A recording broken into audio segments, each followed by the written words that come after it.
টাঙ্গুয়ার হাওর বাংলাদেশের বৃহত্তম গ্রুপ তাজমহলগুলোর অন্যতম। বাংলাদেশের উত্তর পূর্ব প্রান্তে সুনামগঞ্জ জেলার ধর্মপাশা ও তাহিরপুর উপজেলাস্থ জীববৈচিত্র্যে সমৃদ্ধ মিঠা পানির এই হাওর বাংলাদেশের দ্বিতীয় রামসার এলাকা।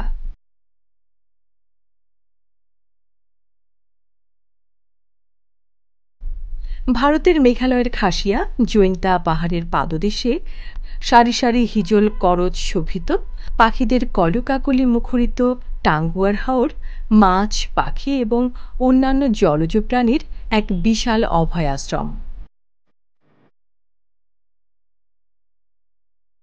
বর্তমানে মোট জলমহল সংখ্যা ৫১টি এবং মোট আয়তন ৬,৯১২.২০ একর। তবে নল খাগড়া বন হিজল করচ বন সহ বর্ষাকালে সমগ্র হাওরটি আয়তন দাঁড়ায় প্রায় ২০,০০০ একর। টাঙ্গুয়ার হাওর প্রকৃতির এক অকৃপণ দানে সমৃদ্ধ। এ হাওর শুধু একটি জলমহল বা মাছ প্রতিপালন সংরক্ষণ ও আহরণের স্থান নয়, এটি একটি মাদার ফিশারি।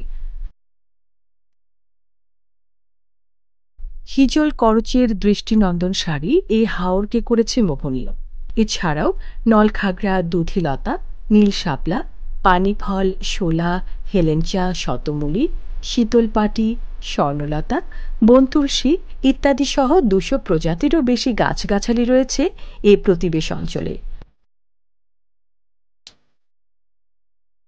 জেলা প্রশাসনের কার্যকর ও টেকসই ব্যবস্থা গ্রহণের ফলে বর্তমানে এ হাওরে রয়েছে ছোট বড় ১৪১ প্রজাতির মাছ, ২০৮ প্রজাতির পাখি, ১ প্রজাতির উভয়চর প্রাণী, ৩৪ প্রজাতির সরীসৃপ, ৬ প্রজাতির কচ্ছপ, ৭ প্রজাতির গিরিগিটি এবং ২১ প্রজাতির সাপ। নলখাগড়া বন বৃদ্ধি পেয়েছে কয়েক গুণ। শীত মৌসুমে অতীতের সকল রেকর্ড ভেঙে ব্যাপক পাখির আগমন ও অবস্থানে মুখরিত হয় টাঙ্গুয়ার হাওর। টাঙ্গুয়ার হাওর মাছ পাখি এবং উদ্ভিদের পরস্পর নির্ভরশীল এক অনন্য ইকোসিস্টেম। মাছের অভয়াশ্রম হিসেবে এর গুরুত্ব সবচেয়ে বেশি।